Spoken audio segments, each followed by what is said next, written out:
अस्सलाम वालेकुम फ्रेंड्स, कैसे हैं आप सब लोग। उम्मीद करती हूँ आप बहुत सारे अच्छे होंगे। अल्लाह ताला आपको बहुत सारी खुशियाँ दे, आमीन। आज मैं आपके साथ शामी कबाब की रेसिपी ट्राई करूँगी, वो भी मेरे स्टाइल में। सबसे पहले लूँगी मैं दाल चना। मैंने 2 आवर्स जो भिगो के रखी हुई थी। प्रेशर कुकर में मैं सबसे पहले डालूंगी पानी, आएगी दाल चना, इसके अंदर डालूंगी मटन और खड़े मसाले। मैं डालूंगी इसके अंदर सॉल्ट। गाइस, आपको पता है कि पंजाबी में सॉल्ट को क्या कहते हैं? मुझे कमेंट बॉक्स में बताना सब लोग। सब मैं इसके अंदर डालूंगी हल्दी पाउडर। तो गाइस, अब इसके अंदर जाएगी चिली फ्लेक्स और चिली। गाइस, अब मैं इसके अंदर डालूंगी रेड चिली और वाइट पेपर। इसके अंदर जाएगी ग्रीन चिलीज। अब मैं इसके अंदर ऐड करूंगी जिंजर गार्लिक पेस्ट। यहाँ पे मैं सारे इंग्रेडिएंट्स को अच्छे से मिक्स करूँगी और उसके बाद मैं प्रेशर कुकर को बड़ी केयरफुली से मैं इसको बंद करूँगी 20 मिनट के लिए।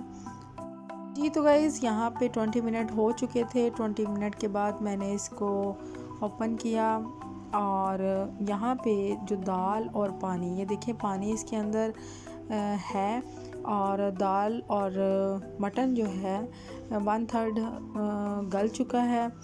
और अब मैं इसके अंदर मूंग और मसूर की दाल जो कि मैंने आधा घंटा पहले भिगो के रखी थी वो डालूँगी। तो गाइस, यहाँ पे मैं आपसे एक बात शेयर करना चाह रही हूँ। मूंग और मसूर की दाल जब मैंने इसके अंदर डाली है तो उसमें पानी 1/2 कप था और मैंने पानी और ऐड नहीं किया। आपने जो 2 कप पहले डाले थे वही आपने रहने देने हैं और इसमें पानी ऐड नहीं करना।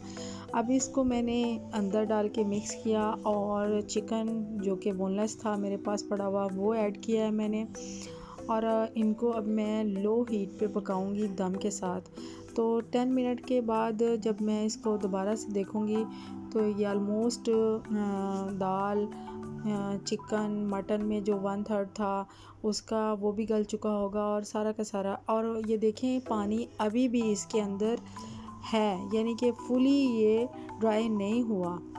तो गाइस, यहाँ पे मैं आंच तेज़ कर दूँगी ताकि जो पानी है वो अच्छे से खुश्क हो जाए। और पानी को खुश्क करने के बाद अब मैं इसको ठंडा होने के लिए एक साइड पे रख दूँगी।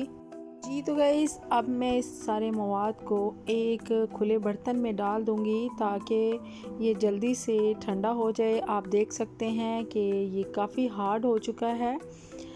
इसका पानी ड्राई कर दिया था मैंने अच्छे से।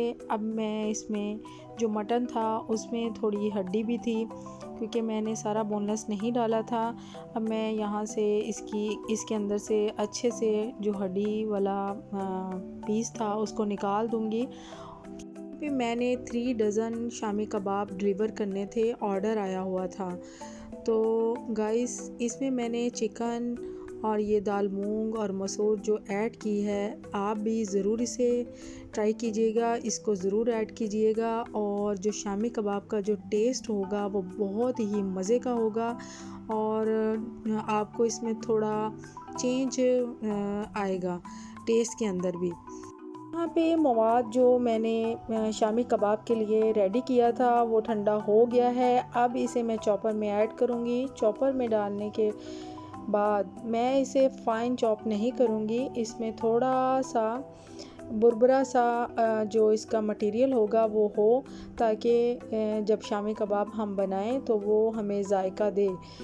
चिकन भी प्लस मटन और प्लस उसमें जो दाल होगी वो हमें जायका आना चाहिए।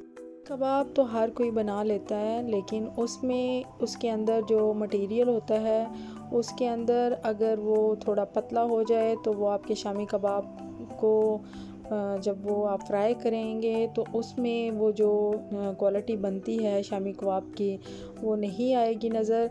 और मैं तो हमेशा शामी कबाब के अंदर अंडा डालती हूँ और कभी भी फ्राई करते वक्त मैं अंडा नहीं लगाती क्योंकि जो शामी कबाब हम फ्राई करते हैं उसमें अंडा लगा के तो उसका टेस्ट कुछ डिफरेंट होता है। और अगर हमने शामी कबाब के अंदर अंडे डाले होते हैं उसको हम जब भी दिल चाहे, कभी ऐसा होता है कि हमारे पास यूजुअली शामी कबाब फ्राई करने के लिए अंडा नहीं होता, तो मैं हमेशा अंडे शामी कबाब के अंदर डालती हूँ, तो किसी भी वक्त हम उसे निकालें और जस्ट फ्राई करें, तो उससे शामी कबाब जो फ्राई होता है उसका जो टेस्ट आता है बहुत ही मज़े का होता है। उसके अंदर बुरबुरापन और वो जो मटन होता है और दाल होती है वो अलग से अपना अपना टेस्ट देती है।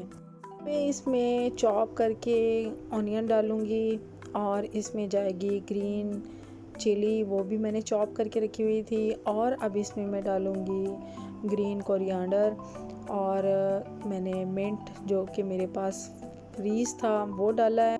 ये तो गाइस यहाँ पे मैं आपके साथ छोटे छोटे टिप शेयर करूँगी। सब्ज़ धनिया धो के एक साइड पे रख दिया था और उसके बाद मैंने इसको कट करके अंदर डाला है ताकि उसके अंदर पानी ना रहे, और जो इसमें मैंने मिंट ऐड किया है उसमें भी पानी नहीं था, क्योंकि जब मैं मिंट ड्राई करती हूँ तो उसको अच्छे से मैं पहले उसका पानी खुश्क करती हूँ, फिर उसके बाद मैं उसे फ्रीज़ करती हूँ। तो मैंने इस बात का ख्याल रखा है कि पानी इसके अंदर जाने से ये पतला हो जाएगा, जो कि हमारी शामी कबाब के लिए जब हम उसे फ्राई करेंगे तो हमें प्रॉब्लम आएगी, इसलिए आपने इस बात का ख़ास ख्याल रखना है। और अब मैंने ये सारे मटेरियल्स हर चीज़ को मैंने डाल लिया है। इसमें मैंने नमक, और अगर मुझे इसमें चिली कम लगी है तो वो मैंने और ऐड की है। तो अब मैंने इसको मिक्स करने के बाद पूरे 30 मिनट के लिए इसको ऐसे ही इसी बर्तन में मैंने फ्रिज में रख दिया था। तो 30 मिनट के बाद जब मैं इसको निकालूंगी तो ये मटेरियल काफ़ी हद तक ठहर गया होगा, क्योंकि मैंने इसके अंदर एग्स डाले थे, और एग्स डालने के साथ ये हुआ है कि इसके अंदर थोड़ा ये थिन हो गया है, पतले फॉर्म में चला गया है। तो उसको हमने थोड़ा हार्ड में लेके जाने के लिए इस फॉर्म में, तो हमें इसको फ्रिज में रखना होगा। तो पूरा आधा घंटा मैंने इसको फ्रिज में रखा है, और उसके बाद अब मैंने निकाला है तो ये काफ़ी हद तक हार्ड हो चुका था। अब मैं इसकी शामियाँ बनाऊंगी, क्योंकि ये इस फॉर्म में आ चुका है कि शामी जब बनाएं तो ये टूटेगी नहीं। अब मैंने एक ढक्कन लिया था, उस ढक्कन के ऊपर मैंने रैपिंग पेपर लगाया है। रैपिंग पेपर लगाने के बाद मैंने उसके ऊपर ऑयल लगाया और हाथों को भी ऑयल लगाया।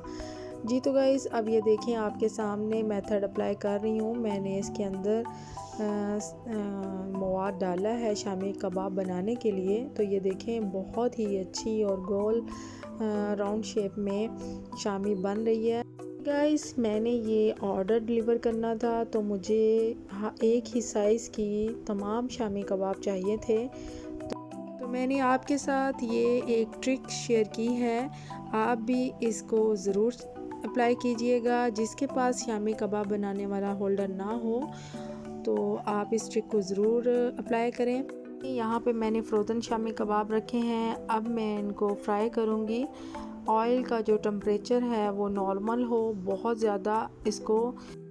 ज़्यादा तेज़ हीट पे नहीं हमने ऑयल को रखना, मीडियम फ्लेम पे हमने ऑयल रखना है, क्योंकि ये फ्रोज़न शामी कबाब हैं तो इनको टाइम लगेगा हमें फ्राई करने में।